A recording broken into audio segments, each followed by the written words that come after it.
प्रजापती, तुम्ही आम्हाला राजकारणाची संधी म्हणून बघितलेली नाही. आपल्याला काही बोलायचं असेल तर या सभेत बोलावे.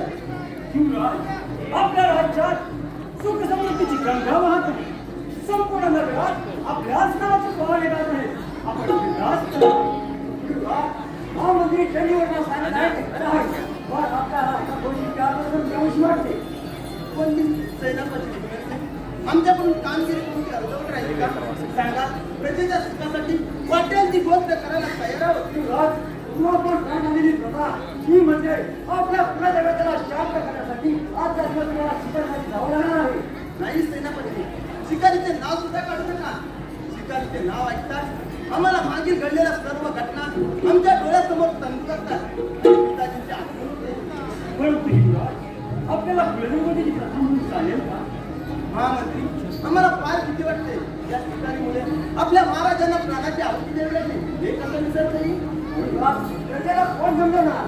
प्रजेच्या भावनापेक्षा स्वतःच्या भावनापेक्षा प्रजेच्या भावना जपायला हव्या तुम्हाला. पण खरं सेनापती, आम्ही प्रजेच्या भावना लागू शकत नाही. प्रजेच्या सुखासाठी आम्ही आमच्या भावना उत्पादी देऊ. महामंत्री, आम्हाला शिकारीला निघायला हवं. आमची निघायची तयारी करा आणि आपल्या दोन्ही सुविधा आमच्या सोबत पाठवा. येतो आम्ही. ठीक आहे.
तुम्ही दोघं असे भांडत तरी का?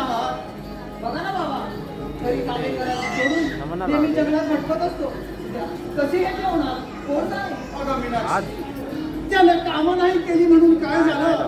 अगं ह्या म्हाताऱ्याच्या मनगटात अजून ताकद आहे कठीण कामं करण्याची. तुम्ही त्याला डोक्यावर चढून ठेवा. अगं तुझी तुरतुर बोलणारी जी पहिल्यांदा बंद करली तू खरी जा पाहू. अरे आपण काबाड कष्ट करून जगणारी माणसं या जंगलात फिरून आपलं पोट भरणार आहे का बाळा? अरे आतापर्यंत हा संसाराचा गाडा मी कसा बसा सावरला. येथून पुढे हा संसाराचा गाडा तुलाच चालवायचा आहे बाळा, तुलाच. आता माझे किती दिवस राहिले बाळा, किती दिवस राहिले? बाबा सावत्र बोलून जाऊ नका बाबा. लहान वयातच आई स्वर्गवासी झाली आणि तेव्हापासून तुम्ही आम्हाला आईची माया केली बाबा. कोणत्याही गोष्टीच्या ओढ्यावर बसून नाही बाबा. बाबा तुम्ही असे अभद्र बोलून जाऊ नका बाबा. बाळ मी ते माझे कर्तव्य केले. यापुढे हा संसाराचा सारा गाडा तुलाच चालवायचा आहे बाळा, तुलाच चालवायचा. बाबा बाबा क्षमा करा मला. माझी चूक मला कळू झाली बाबा. यापुढे मी तुमच्या सोबत शेतावरती येऊन मी आपले व्यक्तीचे जीवन जगेल बाबा. नेहमीचे जीवन जगेल बाबा. शाबास बाळा, शाबास बाळा. मीनाक्षीने न्याहारीची तयारी केली असेल. आपण दोघंही न्याहारी करून शेतावर म्हटलं. होय बाबा, मला सुद्धा फार भूक लागली आहे. चला चला बाबा, चला तर म्हटलं. आपण जेवून घेऊया बाबा.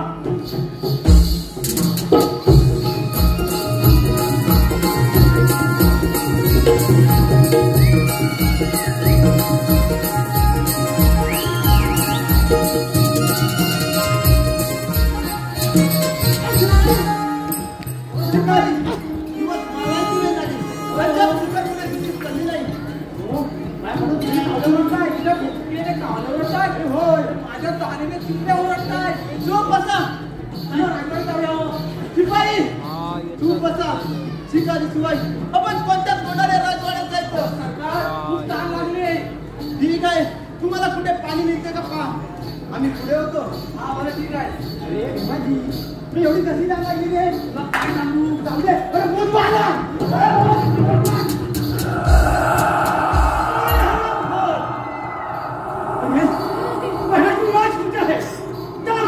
संधी पाहत आहे मी, पण हलवकर वेळोवेळी माझ्या हातातून सरतो.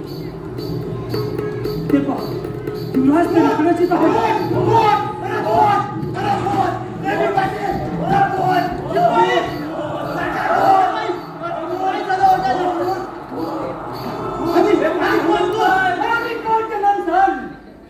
तुझ्या संशयाची धोरात नंतरच मी कोण तुला सांगणार आहे. अरे तोंडावर गुटखा घेऊन कुत्र्यासारख्या फुटणाऱ्या महाराजांना या युवराज प्रताप याला आव्हान करतोय. या तुझ्या लीड कुत्र्याचे पाय दिसतं. तुला जैलात हवं. मला जंगलाची शिकार घेऊन जाण्यापेक्षा तुझ्यासारख्या लज पद्धतीची शिकार घेऊन जायला खूप आवडेल. तुझ्या शौर्यामध्ये एवढी ताकद आहे ना, मग काय पाहतोस?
काय करावे काही सुचत नाही सेनापती.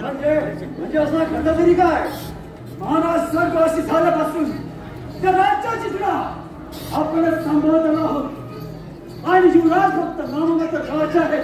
सरकार सरकार महामंत्री राम खरानो तुम्ही आलात. काय झालं माहिती आहे?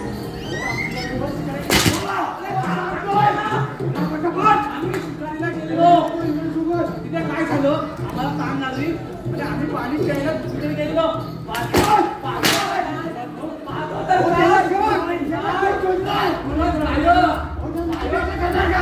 परत तिकडे गेलो तर रक्ताचे नुसते पाठ वाढ होते. नाही भेटलं म्हणून आम्ही इथं आलो. राम खुरानो तुम्ही युवराजांना जंगलात एकटे सोडून राजवाड्यात पडून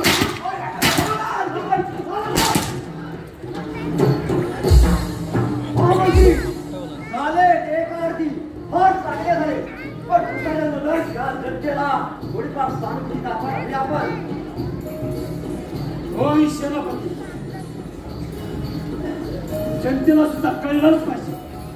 युवराजांच्या शोधासाठी महामंत्री स्वतः गेले आणि जर का तो काळ तर जंगलामध्ये मला जिवंत भेटला तर प्रथम त्या शेतकऱ्यासह त्याचा तेथेच काटा काढणार आहे.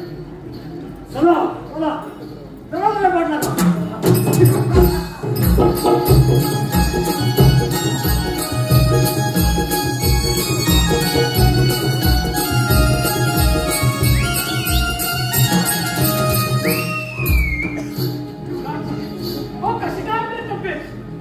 ठीक आहे देवदत्त, आज तुझ्या मुले या रुक्मिणीच्या युवराजाचे प्राण वाचले.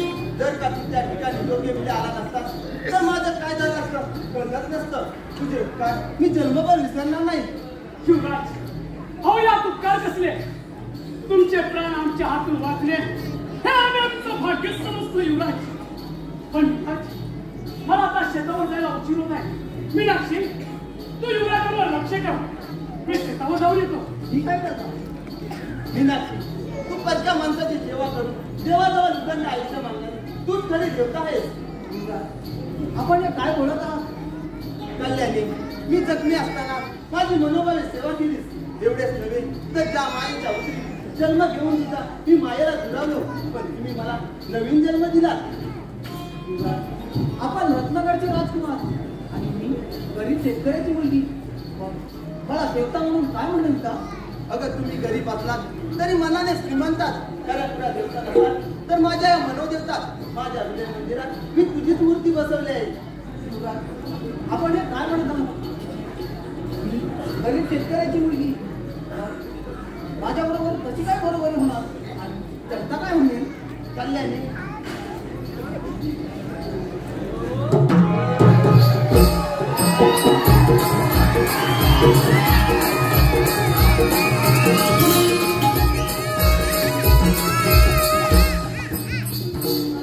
देवा केवढा प्रसंग दिला आमच्यावर. त्या दिवसाची आठवण झाली की कसे अंगावर शारे येतात.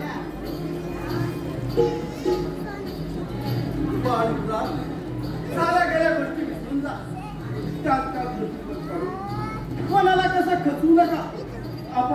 आपण शूरवीर आहात आणि वीरानं विरासरीच्या गोष्टी केल्या पाहिजे. बाबा, किती तुम्ही महान आहात. तुमच्यासारखी मायेची माणसं मला मिळाली. लहान असताना आईला वंचित झालो. थोडे मोठे होत असताना मी त्याची माया सुद्धा त्या परमेश्वराने हिरावून घेतली. तिथे आम्ही आपल्या बोलण्यावरून एक आठवण झाली. असेच एकदा तंबी महाराज शिकारीला गेले होते. त्यांच्या बरोबर त्यांचे सैनिकी त्यांच्या बरोबर होते. अचानक एका वाघाने त्यांच्यावर हल्ला केला. परंतु सारे सैनिक पाहतच बसले. त्याच वेळी माझी स्वारी तिकडून आली. माझा राग अनावर झाला आणि मी म्हणालो, अरे लाख मरत पण लाखाचा पोशिंदा बनता कामा नये. त्याची पुनरावृत्ती आज माझ्या देवदत्ताने केली. बाबा, आता माझी तब्येत सुधारत आहे तेव्हा आम्हाला राजवाड्यात जाण्याची परवानगी द्यावा. राजवाड्यात चिंतेचे वातावरण असेल. युवराज, आम्ही आपल्याला कशी काय आज्ञा करायची? आपणच आम्हाला आज्ञा करायची असते म्हटलं. बाबा, कसली आज्ञा आणि कसली परवानगी बाबा? हो बाबा, त्यांची राजवाड्यात जाण्याची इच्छा झाली आहे ना, मग चला आपण तयार करूया. ठीक आहे, चला तर आपण राजवाड्यात.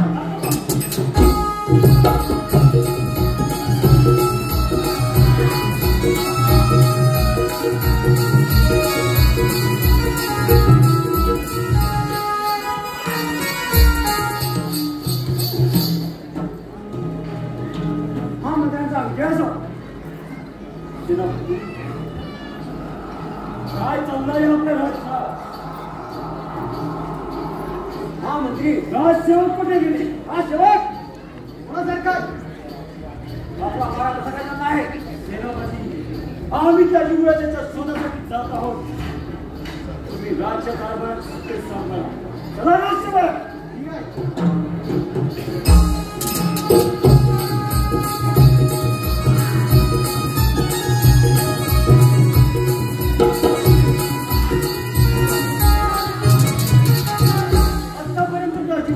शोध कितीपर्यंत आला?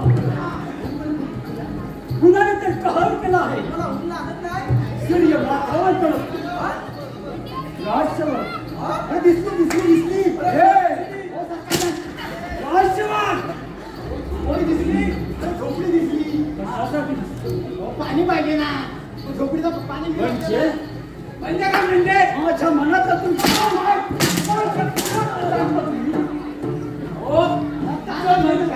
आमचं मन काय वेगळं आहे काय आणि पाणी भेटते का तुम्ही विचारून पहा. कोणी आहे का घरी?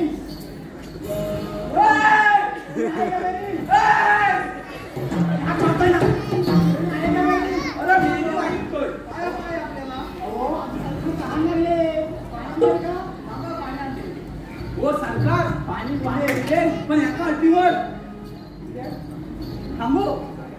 बोल. पाणी सोडून दुसरीकडे बघायचंच नाही.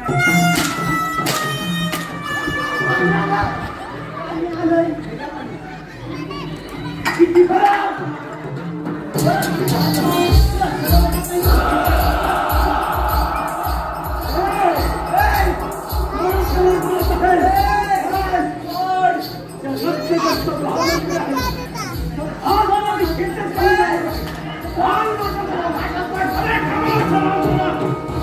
माझ्या पोरीचा हात सोड.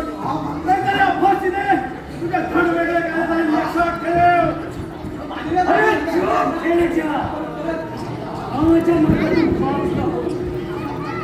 नाहीतर या संसारातला अरे हराम करा. या वाघाच्या गुहेत शिरून लांडग्यातून मला आवाज करतोस काय? बरोबर आहे. तुझा जर सामर्थ्य असेल तर या म्हाताऱ्याशी युद्ध करायला तयार हो म्हटलं.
आणि तुझी बहीण त्या राक्षसाला तावडून सापडले. सोडव तुझ्या बहिणीला देव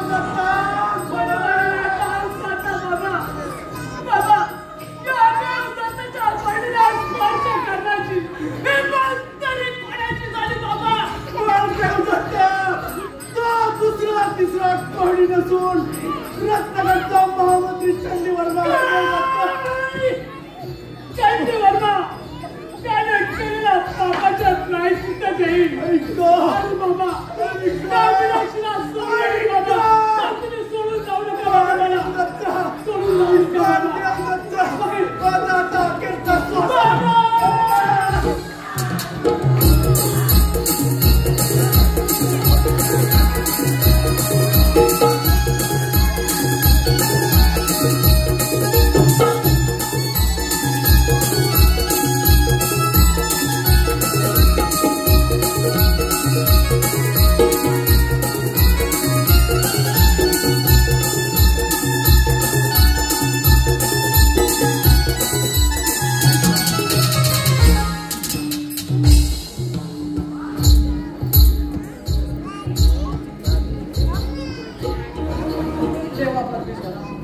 कोणतं पाप केलं म्हणून या नराधमाने या राजवाड्यात आणून बंदिस्त ठेवलंय.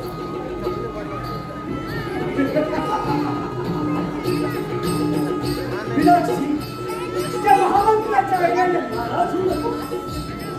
तुझ्या गालावरच्या प्रेमाची पुन्हा एकदा संपते. मीच पापी नराधमा.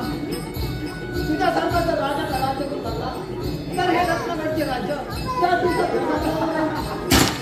तू अशी सहजासहजी कबूल होणार नाही. आज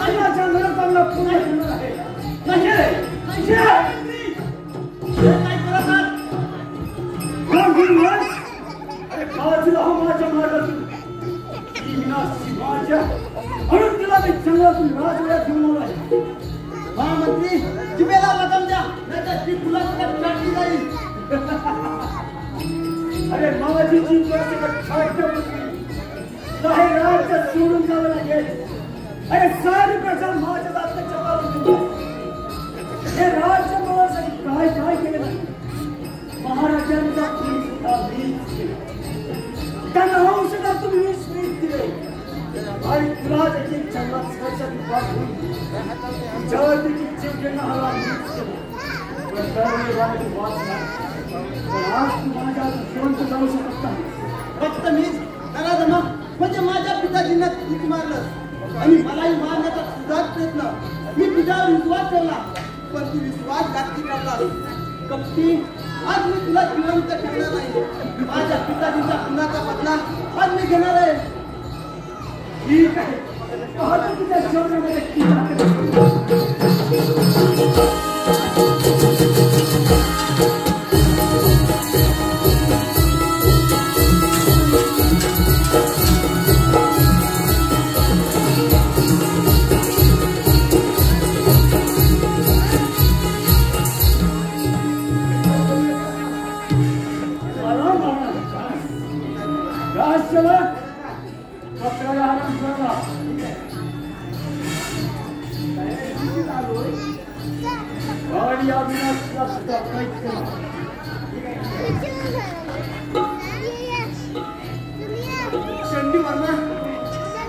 तू मला विश्वासघात करून केला आहेस, पण हे राज्य तुला मिळणार नाही. अरे ते कसे मिळत नाही ते तू तिच्या उघड्या डोळ्यांनी पाहणार. त्या राज्याचा राजा तुम्हाला तिच्या हस्ते राज्याभिषेक करून नंतर करेल. बस राज्यवर या दोघांनाही घेऊन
तुझ्या ओठापाशी आला.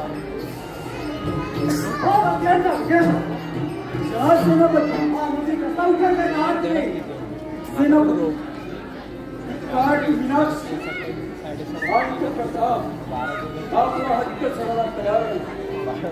त्या मीनाक्षीला मी माझी बदलू करू इच्छितो पण त्याला कबूल होत नाही. त्यात काही मार्ग आहे का? हो मंत्री, मार्ग आहे. हो म्हणजे विलक्षण आकृती करणारा माझ्याकडे मार्ग आहे. आणि तो म्हणजे थोड्या वेळापूर्वी मला एक राजची भेटली. ती जरा महिना, ती म्हणजे मला फार नाचायचं. म्हणून म्हणतो आपल्या व्यापारामध्ये किंवा काशीची निर्मिती करा. शाबास शाबास सेनापती. म्हणजे काय आहे ती? काय घेऊन या तिला? शिवाय या घेऊन या.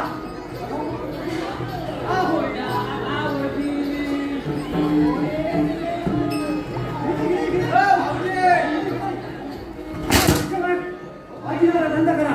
दरबारात नोकरीसाठी आली. होय मायबाप सरकार. होय मायबाप सरकार. होय माझ्याकडेच का आलीस? कुणाची कबर करणारे आले की म्हणून मायबाप सरकार. आजपासून या राज्यामध्ये काशीमध्ये काम करायचं आणि तिच्यावर एक कामगिरी आहे. आमच्या महालामध्ये एक शेतकऱ्याची मीनाक्षी नावाची मुलगी काही मुलं आहे. मी तिच्यावर जीवापाड प्रेम करतो. परंतु ती माझ्या प्रेमाची आणि तिचे मन वळवून तिला राजी करून माझ्या मनोकामना पूर्ण करायला सांग. बस एवढीच कामगिरी आम्ही तिच्यावर सांगतो. हो मंत्री, मायबाप सरकार. माझ्या खुशीने आज कोणासोबत दिसत आहे. एवढीच नाही का मंत्री? या खुशीच्या भरात दाखवू नका. हवं त्या मीनाक्षीला या खुशीच्या भरात सेनापती, हो महामंत्री. आज आम्ही खूप खुश आहोत. तिच्यामुळे आम्हाला झोप लागत नव्हती. ती मीनाक्षी आता माझी होणार. म्हणून म्हणतो या खुशीच्या क्षणी ज्या महिलेला नाच गाण्याचा कार्यक्रम करायला सांगा. शिवाय या महिला नाच गाणं करायला तयार राहा.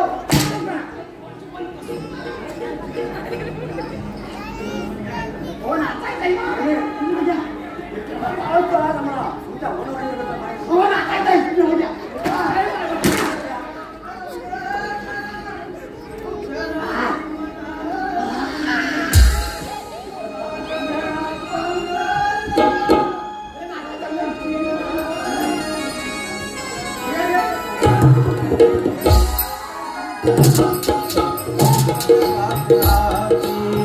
पोटासाठी नाचते मी परभागुणाची, पोटासाठी नाचते मी परभागुणाची. डावा डोळा मिटोनी कोण हो नका हो, डावा डोळा मिटोनी कोण हो नका हो. फिरी फिरी हसूनी निळ हो नका हो, निळ हो नका हो. आठवण जपली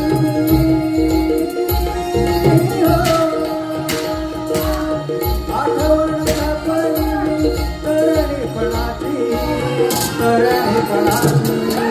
पोटासाठी नाचते मी परभागुणाची, पोटासाठी नाचते मी परभागुणाची, पोटासाठी नाचते मी परभागुणाची, पोटासाठी नाचते मी परभागुणाची.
केलंय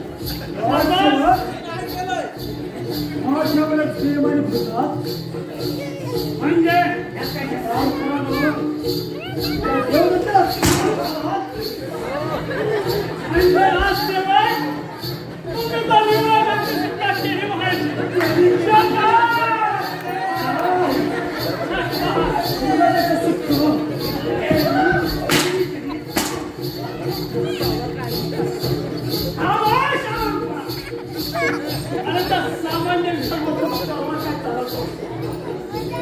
शावण्यामध्ये हिंमत असेल तर फिराव तुझी संसार या शेतकऱ्याच्या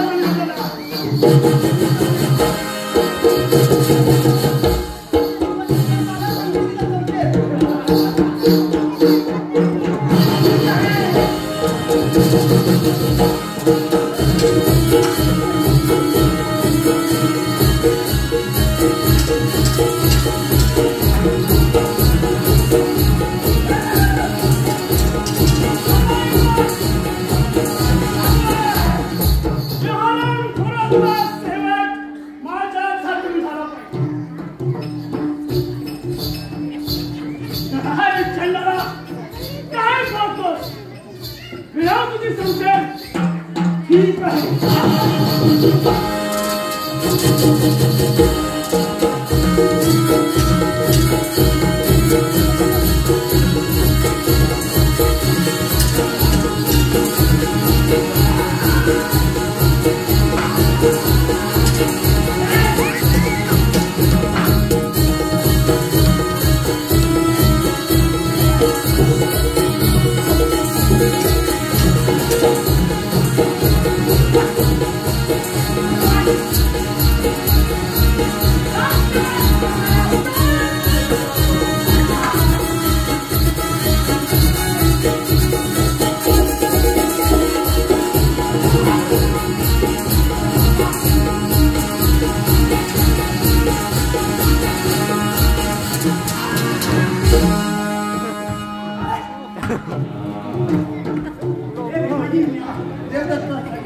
तू आला म्हणून माझा जीव वाचला. देवदत्त तूच खरा वीर योद्धा आहे. शिवराज प्रथम श्री शांताराम जोगळे यांनी दिलेल्या नाटकाचा शेवट होण्यापूर्वीच या आपल्या राज्याची विस्कळलेली खडी या आपल्या सर्वांच्या मदतकार्याने आपण सुरक्षित राहतो. तत्पूर्वी युवराज माझी बहीण मीनाक्षी या मीनाक्षीला मी तुमच्या स्वाधीन करत आहे.